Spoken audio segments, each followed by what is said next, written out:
दीपावली के पहले हम सब ने ये ताना बाना रचा कि पटाखे क्यों जरूरी हैं और क्यों नहीं।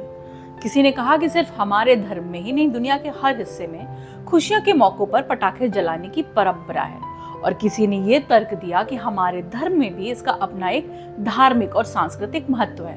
बात बिल्कुल ठीक है, पर आखिरकार सारे तर्क वितर्क, बहसों और दलीलों के बाद भी दिल्ली और आसपास के शहरों की हवा आज उतनी ही जहरीली हो चुकी है जितना होने का डर हमें पहले से था। त्योहार तो बीत गए, पर हवा अब भी जल रही है। देश के 16 शहरों में आज एयर क्वालिटी बहुत ही खराब श्रेणी में है। हरियाणा का दारोएड़ा इस समय देश का सबसे प्रदूषित शहर बन चुका है।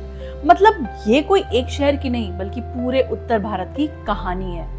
सुप्रीम कोर्ट ने साफ डायरेक्शंस दिए थे कि केवल और केवल ग्रीन क्रैकर्स ही फोड़े जाएं और काफी लिमिटेड टाइम में पटाखे फोड़ने की इजाजत दी गई। कुछ एरियाज में, कुछ क्षेत्रों में तो ये पूरी तरीके से प्रतिबंधित भी था, पर रखे नतीजा वही, नियम तो बने पर जमीन पर उनका पालन नहीं हुआ। और अब इसकी कीमत चुका रहे हैं हम सारे लोग। किसी को सांस लेने में तकलीफ है, अस्थमा के मरीजों की परेशानी और भी बढ़ चुकी है, बच्चों और बुजुर्गों के लिए हवा जहर बन चुकी है। डॉक्टर सलाह दे रहे हैं कि आप अपने घर के अंदर बैठे एयर प्यूरिफायर का इस्तेमाल करें। आखिर हर साल यही पैटर्न क्यों दोहराया जाता है? पटाखों का धुआं, फिर पराली का जलना और फिर ठंडी का मौसम, ये सारी चीजें मिलकर हवा को ऐसे कैद कर देती हैं कि त्योहार तो काफी समय पहले बीत जाते हैं, पर हवा महीनों तक खराब स्थिति में बनी रहती है।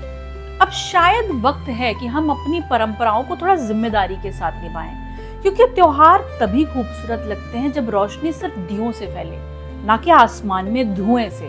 और आपकी क्या राय है, आप जरूर बताइएगा। उम्मीद है आप सबकी दीपावली अच्छी बीती होगी। Please be safe and enjoy with responsibility.